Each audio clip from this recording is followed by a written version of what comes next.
Two ways to do this. The first was the previous question, messaging. I think an economic message, when people say, how could you possibly give an economic message that appeals to the base, but also for people who voted for Barack Obama and then voted for Donald Trump? It's an economic message. The message that unfortunately came through in this last election is, we're not him. That was the message that was at least received. That doesn't work. We've learned that. And I have to tell you, I'm very inspired by this because I've been used to, as many of you have, we've lost Republicans for president before, but I do not like losing to this guy, not to this guy. Let me tell you a key core reason I'm running, and that's specifically districting.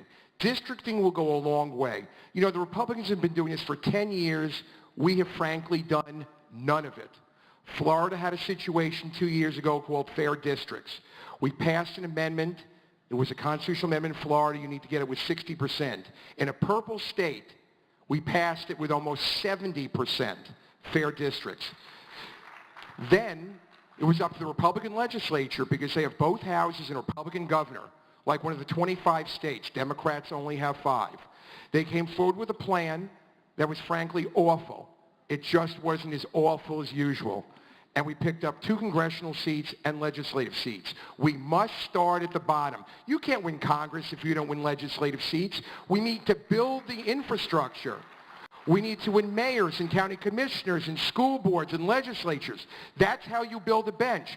That's how you build. And it won't take 1 cycle or 2. It'll take many. But maybe in a red state, we'll pick up enough seats that Republican governor isn't veto-proof. Or in a purple state, maybe 1 chamber will be close enough that they'll have to make a deal. It's not a long-term project. It's a forever project. And if I'm elected vice chair, I commit to you, as I have in my literature, to make sure that staff and money is devoted to state and local parties. Thank you, Mitch. You know, I think it goes back to something I said earlier, and that is going places we are not comfortable going. Because the question, I believe, was, it's been a while, the question was rural states, red states. I was a county chair in South Florida. I was a state chair of Florida. We're sometimes a purple state. And our mistake in the past has been, frankly, North Florida. Because we always lose there, but we need to lose less. So in reference to Jane's question specifically, it's about resources. You know, when I started, I was a young Democrat. And I worked my way up all the way through from the bottom up.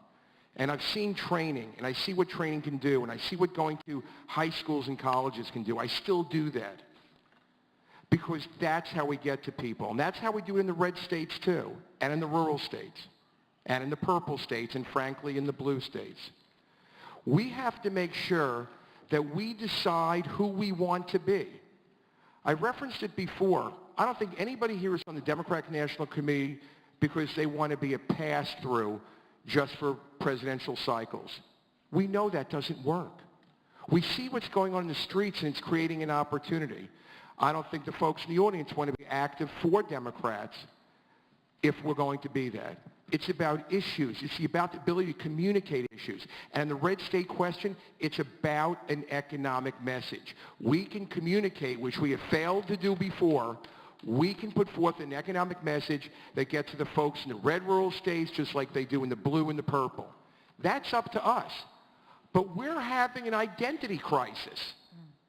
And we need to decide who we want to be. I think we want to be with the folks in the street. I think we see what's going on. I think the great unifier has been Donald Trump. We will